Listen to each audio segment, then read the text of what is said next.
All right, everybody, welcome back to another episode of the Lasting Learning Podcast. Today, we have an episode that I have been looking forward to for, quite frankly, probably like 3 years. I've got a woman on right now that I connected with a few years ago, just casually, and got this friendship that has just grown and evolved completely online. And I am so stinking excited to be able to talk to her in this format and to be just to allow all of you to take part in this conversation as well. I've got a woman on who inspires me. She is another bear poker just like me, which I adore. She says what she's thinking, and most of the time she's thinking what we're all thinking anyway, and she says the stuff that needs to be said. She is a Smashing Pumpkins fan. She is a Florida princess. She just has it all going on for her. Today, we've got Julie, a one sweet batch Stewart, on with us. Julie, thank you so much for being here. That was pretty awesome. Now I want to meet that person because none of that is me. It is all you. Well, if you think some of that's not you, can you just take a few minutes and introduce who you think you are to the rest of us? Well, that all made me sound way better than reality. I am from the South, obviously. This accent is not going anywhere. I was actually born in Chicago, which to hear me talk, you would never know that I was not born anywhere but here. Mother, teacher, bear poker is correct. I, I say the things that need to be said, and I don't mind standing up to anybody when it comes to that. I choose my hill, and um, I'll die on that hill. When I pick that hill, I'll go to bat for anybody. So that part was accurate. So you said that you are or you live in the South. Can you describe where Yes. you live or even be specific? Tell the story about like literally where you live and why you live there. If you walk people through Ooh. that journey a little bit. Well, currently, if you can see behind me, this is our temporary living. There's my grandmother's table flipped upside down out here behind me. We just got a new table, which is also behind me. I was pretty excited about that because we haven't bought any new furniture since the hurricane. We are currently living in temporary housing still since October the 26th of 2018. So it's been almost 500 days, not that anybody is counting.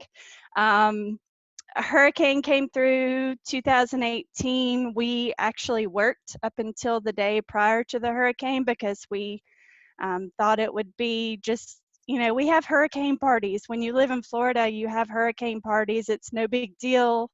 You go get bread and water from Walmart, and then you carry on about your day. So we assumed it would be pretty much the same type of thing. We worked the day prior, and we were even told at work that day to plan on coming in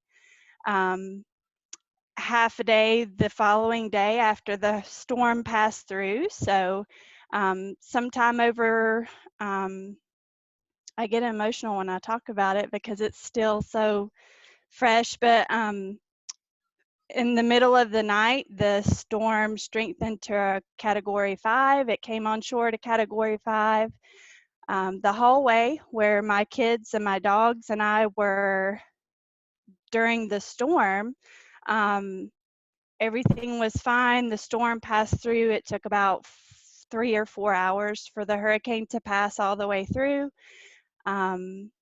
We thought everything was fine, but we did not know that a tree had fallen directly on the top of my house. So when it did, it tore open a hole in the roof. Everything in the attic got wet, so then our ceilings started caving in, which was like a domino effect. It was the whole house. So my house had to be torn down to the concrete foundation. still concrete foundation right now because of issues with insurance and contractors and pretty much everything else that's going on.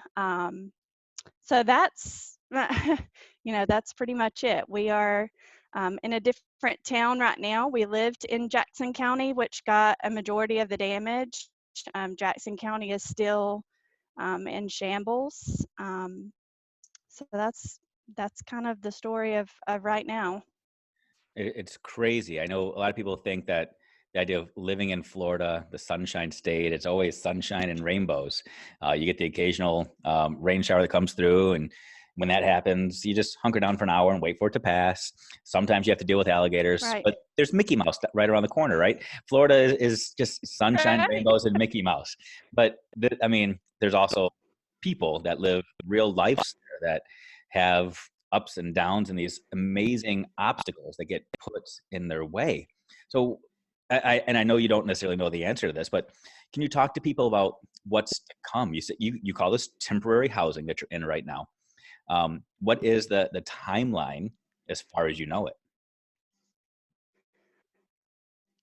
Well, it's kind of turned into permanent housing because when we moved, we didn't really understand the extent of the damage. We tore everything down to the foundation, threw all of our stuff out. My husband, I mean, I had to go back to work. I couldn't deal with anything here because where I work is in a different county.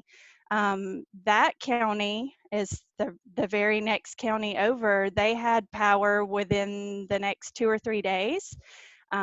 We were without power for 3 weeks in Jackson County, so almost a month without power. So we had to move because I had to have electricity to be able to get ready to go back to work and pretend like everything was completely back to normal. So I went back to work. My husband and a friend moved 13 years worth of household everything out. Luckily, my brother had this house that we're staying in now. Um, and we were thinking it was going to be like a 6-week thing. This was late October of 2018. So we were thinking the following spring break, we would be able to move back. And here it is. We've now come upon the second spring break. And still here. So it's I guess I really can't call it temporary housing anymore because it's not temporary. Which I know is devastating, but It throughout is. all of this, I appreciate, I'm now more than 1,000 miles away, but I appreciate your transparency through this whole process. I think you've been very real about talking about the highs and the lows, but yet at times you're still able to compartmentalize and focus on other things. You talk about your job, for example, and I know that's gone through a transition over the last year and a half as well. It's not like you just moved your house and your kids had to adjust. You've had to adjust professionally as well. Can you talk us through that process a little bit? Um, Really, it just all came about. Really sort of out of the blue. I've always loved books. My kids know that I love books. My husband gets upset because every year when we file taxes, I can only write off $250 worth, which is probably what I spend on one purchase from Scholastic or Amazon. Usually it's more like $3,000 that I spend on books for my kids, but I always want kids to have books that are important to them, and books are so important. Um, my students will come to me before they will go to the library because they know Miss Stewart's got the book that I want. So anyway, it's always been a dream or a goal to become a media specialist, a school librarian. It's not just checking books in and out. As a matter of fact, if I never had to do that again, it would be perfectly fine with me because I hate that part of the job. um, so I have lots of degrees, lots of certifications. Special education is my heart. That's my first love, always has been. My master's is in ESE. I have always been in ESE. Last year, I taught gen ed for the first time in 17 years and absolutely loved it. Those kids, um, I just, every few years you get a group of kids that you just would die for, and I do mean that literally. um, 10 years ago I had a group like that at Cottondale High School, and then this past year I had a group like that at my current school, where I was, and I loved them. I called the principal when they left me and went to 6th grade. I called the principal and I said, hey, um, I need you to hire me as a 6th grade teacher because I need to be with these kids again. And he said, well, we don't have anything, but I'll let you know if we do. So I've always had this media specialist certification on the back burner. Had really no reason to add it to my certification because once teachers get into that position, they die in that position because they never leave that position. So it's never open, it's never available. But I still wanted to take the test and add it to the certification anyway. So I did, paid the $200 that the state of Florida requires you to pay every time you take a test. Paid the $200, took the test, studied for it for about 2 weeks ahead of time. Already knew a lot of stuff about library science and media specialist. Um, Passed the test, then I had to pay another $75. Thank you, DOE, to add it to my certificate. And a position just happened to be open at the school where my kids from last year were. And it's been absolutely the most wonderful thing. I get to see them every day. They come through the library to see me, in groups of like 20 kids at the time every day. It's the greatest thing. So I'm gonna go there a little bit, and we'll poke a bear just briefly, and then we'll move Okay. on.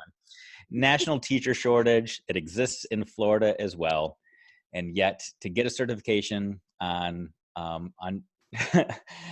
to help you do a job that you are passionate about, that you want to do, you're a teacher with experience, 17 years of experience.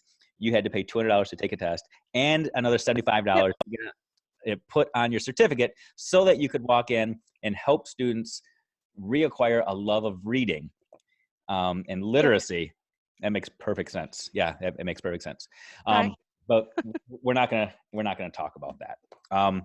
But you No. did you said that if you didn't have to do the book check-in check-out thing another day, you'd be totally content and totally happy. So what is it about Totally fine. the media specialist job that you do enjoy? Why is that the passion that you have?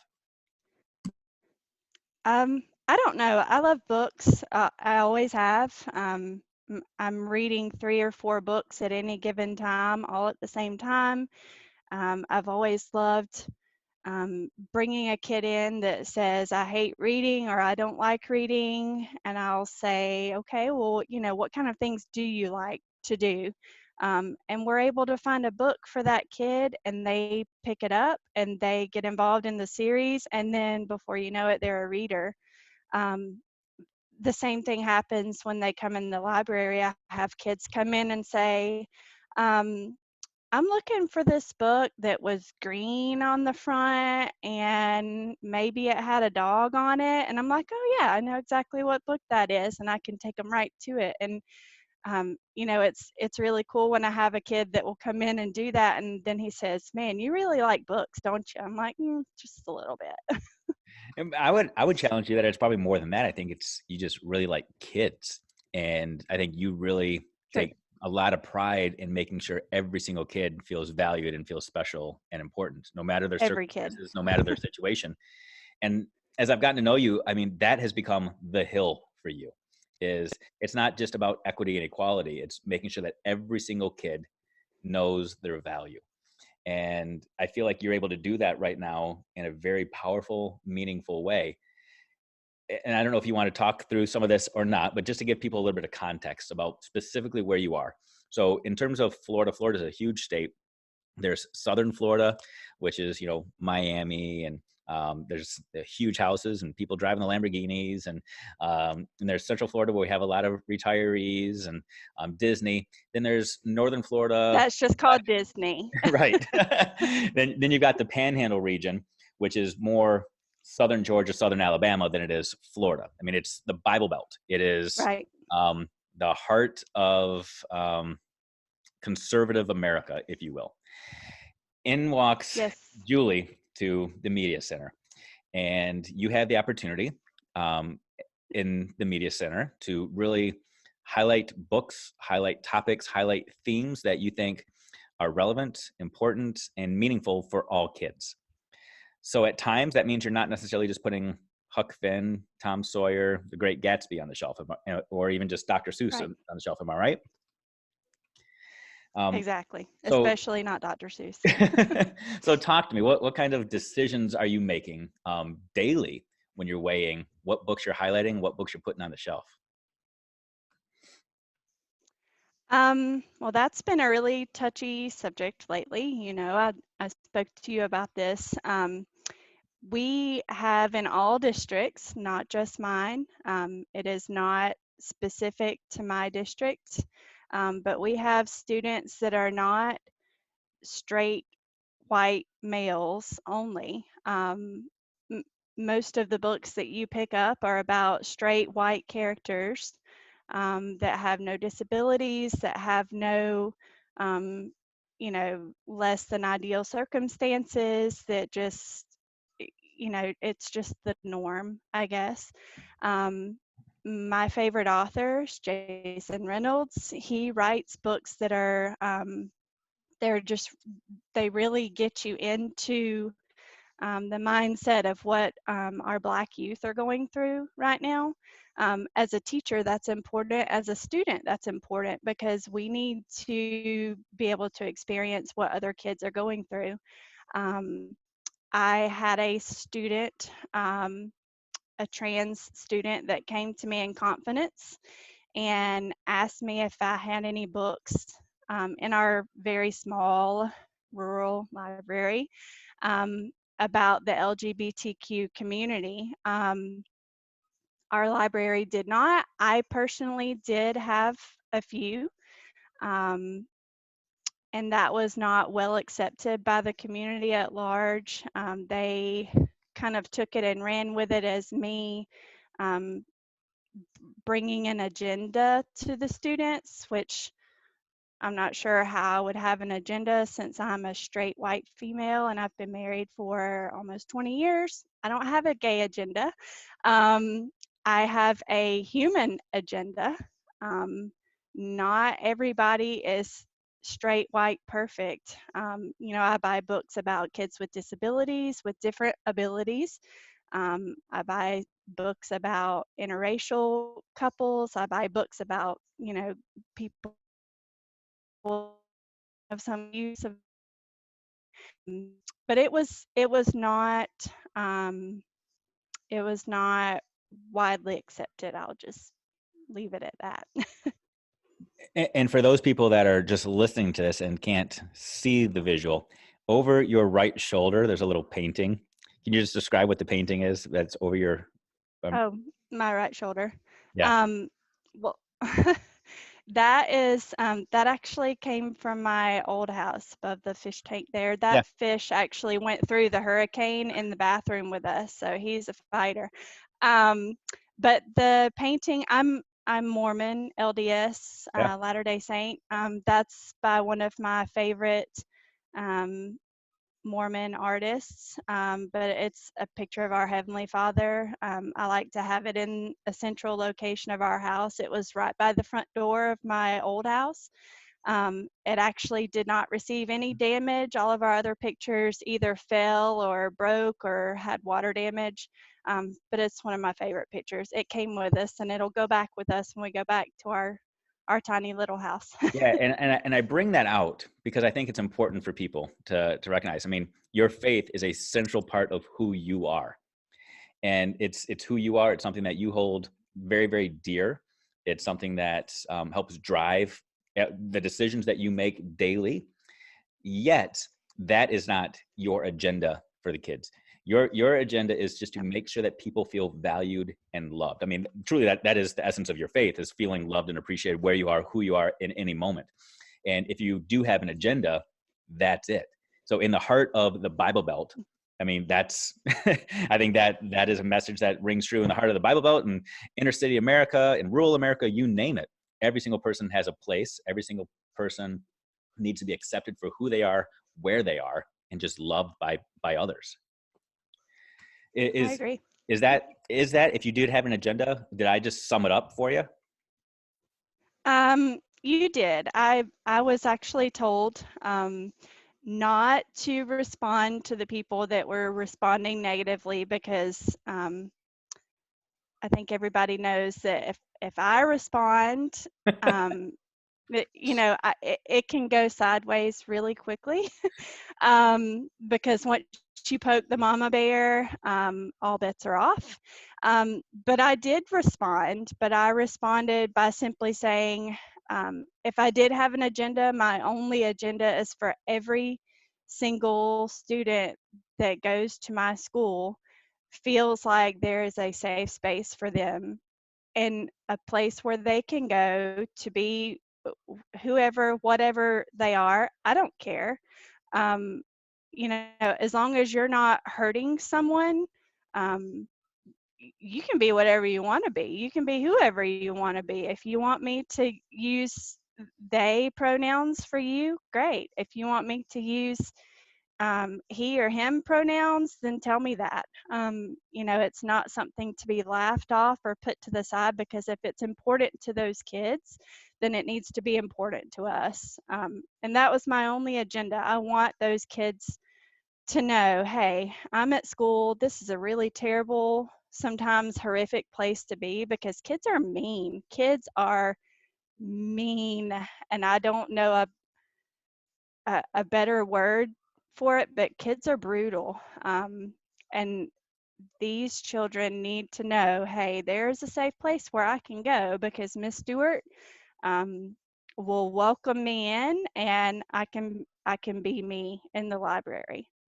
Well, I think you and I would also argue that sometimes adults can be mean. Adults can Oh be yeah, brutal. And I think that yeah, they can. simply because of their age, they think that they're entitled to be mean and brutal. They can bless your heart at the end of it. They can say, I'm just being honest, and say their truth, their version of truth.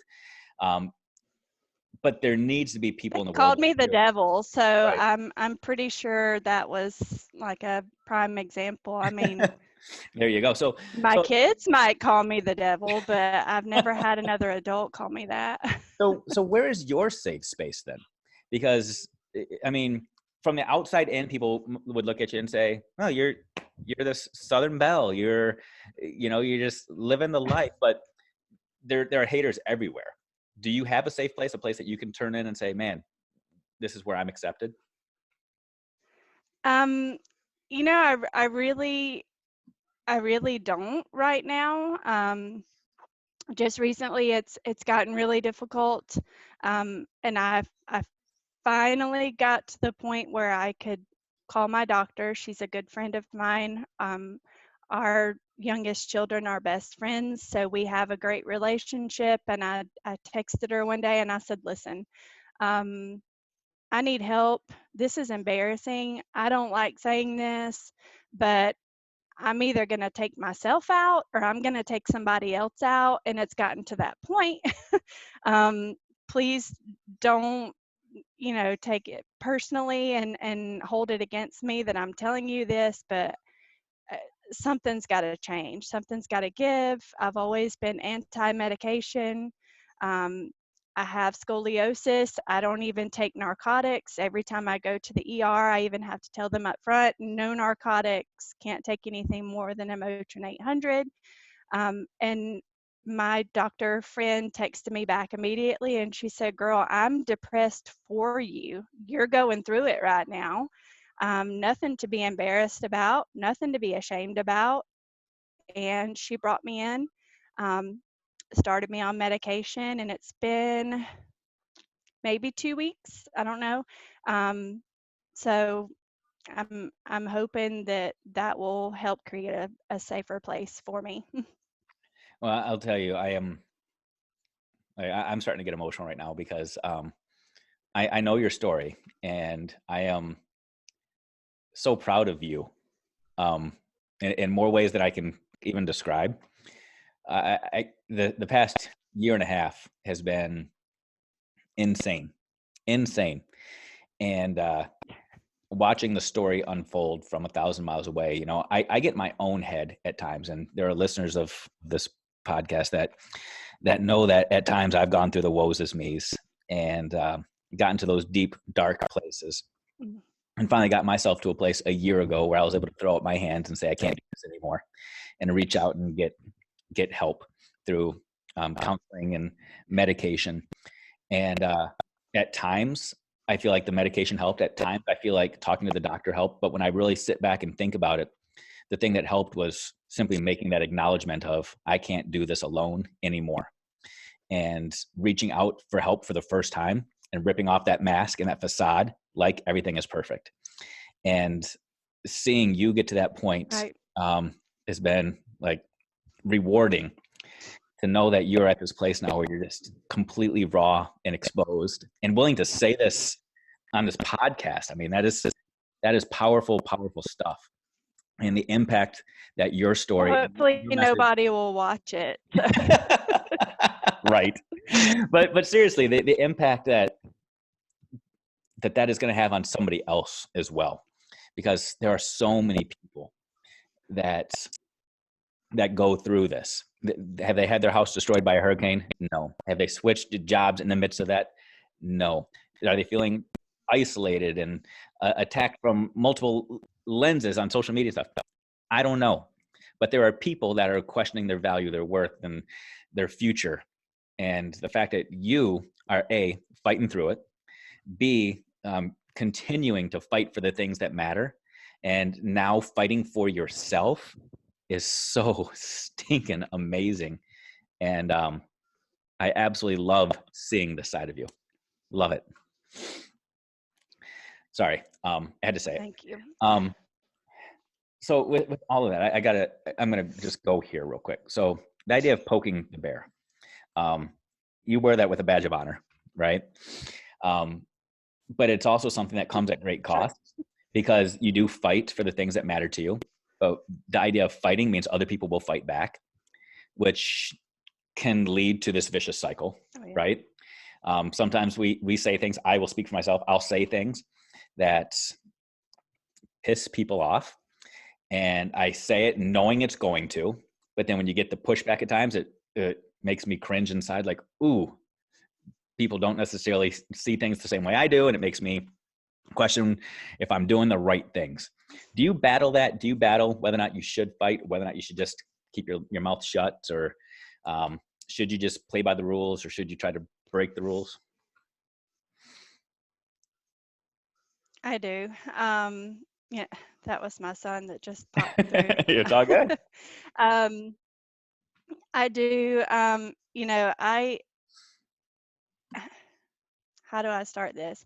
I don't say things to be controversial, um, but when they are controversial, then I definitely don't mind having that conversation.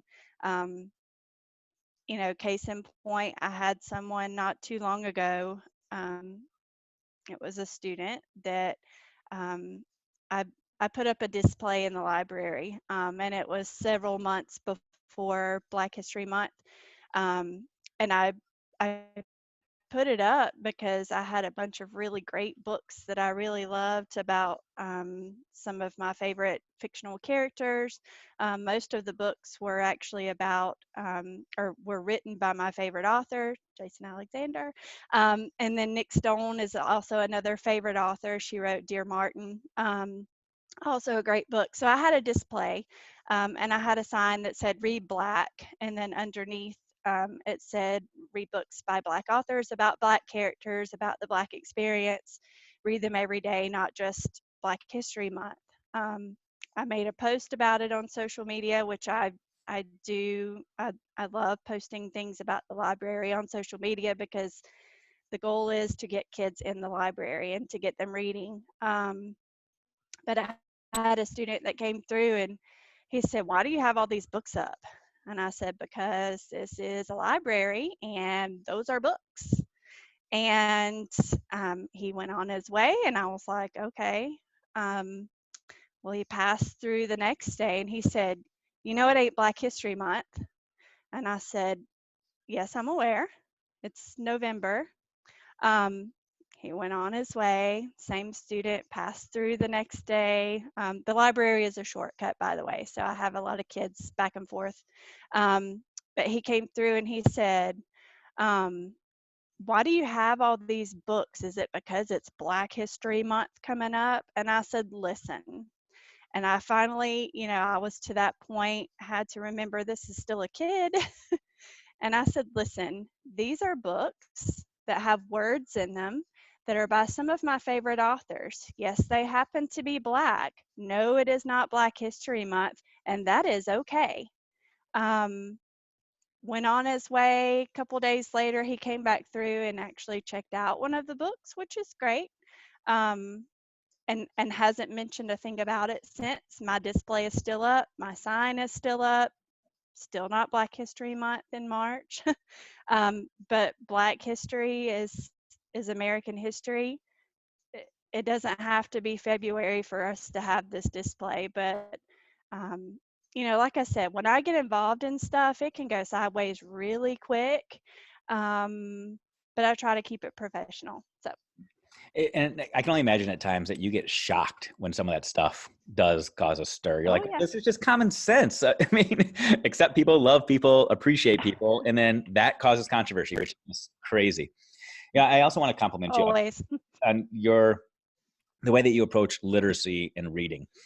And I think it's yet another example of how some states, aka Florida, get things wrong, and how we measure reading as though it's an end goal. We measure reading based off of how many words a kid can read a minute. We measure their ability to be fluent and to decode and have all this phonemic awareness, whatever, all the way up through high school. That's how we're measuring reading, as opposed to using Yep. reading as a gateway to more. Reading is a tool to learn about social studies, to learn about the world, to learn about science. It's not the other way around. It's we don't Everything. we don't just teach Right. reading in social studies and in science class to help with reading scores. We teach reading so that kids can learn social studies and science, because that's the real world. Everything Not, else. absolutely. Reading is not the destination. It is the gateway to more. And I appreciate that you recognize that and use that to open doors for kids and adults. Well, I always say it's really disappointing the number of times that people have asked me as an adult how fast I can read, because I'm a really fluent reader. And nobody has ever asked me how fast I can read. How many correct words per minute can you read, Miss Stewart? Nobody cares. Right. Isn't that interesting? Yeah. And you don't have to take AR tests and stuff, I bet, either, but that's a whole nother story. Um, I know. so what is next for you? Are you in your sweet spot right now where you feel like, wow, I'm making the difference. I just need to slow my roll, or do you see something else on the horizon? Um, I'm happy where I am. Now, when this group of kids that are now sixth graders that I had as fifth graders, when they move on to high school, I can totally see myself packing up my bags and my books and following them up the hill to the high school. And then I've already told them when they go to college, don't be surprised if you see Miss Stewart on campus, because I will probably follow them there. You are the modern My day group Mr. that I Feet. had right? My group that I had 10 years ago at Cottondale High School, they're all, most of them are now mothers and fathers, and I still talk to them. One in particular still comes to have dinner with us. She broke our trampoline. Hi, Connor, if you're going to watch this. She broke our trampoline right before the hurricane. She's always been just kind of a staple in our house since my youngest was born, and she's now 11. I had those kids as sixth graders when I was pregnant with her, so they've kind of grown up with me and my kids. Um, but that's the only time that I can see myself moving or going anywhere, is to just follow this group of kids pretty much for the rest of their lives, whether they like it or not. That's awesome. That's awesome. And you really are like another mother to those kids. And I know that your kids have you in every aspect of their life as well. You post things just from Oh at yeah. every activity you can imagine. You are there. You're like their biggest cheerleader, no pun intended, for all of your kids. And it's super cool that you find that balance. You find the time to make all the things work. So good for you. So with all of this that we've covered, It's important. it is. It is. I am curious if you're going to be able to do this part, because you've covered a lot of important topics. You've covered a lot of things that I'm going to be playing back over and over and over again. This is one of those episodes that I'm going to resonate on and meditate on, because you spoke a lot of truth. If you had to boil it all down and say, but here's the thing, not another thing, but here's the thing that matters most. I typically call it on these episodes the mic drop moment. What is the mic drop moment from you? Imagine that you're up on stage with the Smashing Pumpkins. They hand you the mic. You're able to actually focus on saying something and not just like running around screaming. But they gave you the mic and they say, tell the crowd something. What do you say? Gosh, I wish I'd had time to prepare for that. I actually have met and sat next to Billy Corgan, and the only thing that I could think of to say was, "I'm pregnant and my kid is going to be named after you," which was totally true, but he was probably thinking, "Okay, psycho." um, no, truly, just every kid, every human, every person um, deserves everything that life has to offer. Um, no one group, no one race, no one gender deserves more than anybody else. And these kids, I hope, when they pass through my space and when they interact with me, I hope that every single kid um, feels important. I try to make them feel important. I greet every student that walks through my library every single day, even if they don't greet me back, which most of them don't. So I've had to teach them about manners. When someone says good morning, you say good morning back. Hello, Miss Stewart. How are you today? But I laugh about it with them because they may truly not understand about manners, but I want every kid to feel seen. Um, I want them to put a smile on their face, and I want them to feel good about the person that they are, whatever that may be. That's good.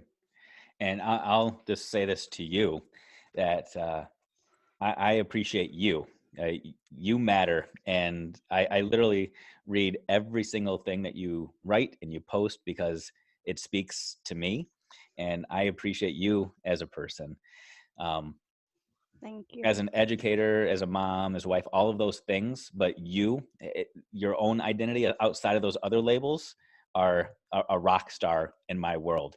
And I appreciate you and all that you do, all that you say, and all that you stand for. Thank you. Absolutely. And I appreciate you taking time to share your story, every single piece of it, with this audience. There are going to be some things on here that people are just going to be blown away by, and hopefully they're going to be able to take and apply to their life to make their life and their journey a little bit more successful. So I appreciate it. Thank you.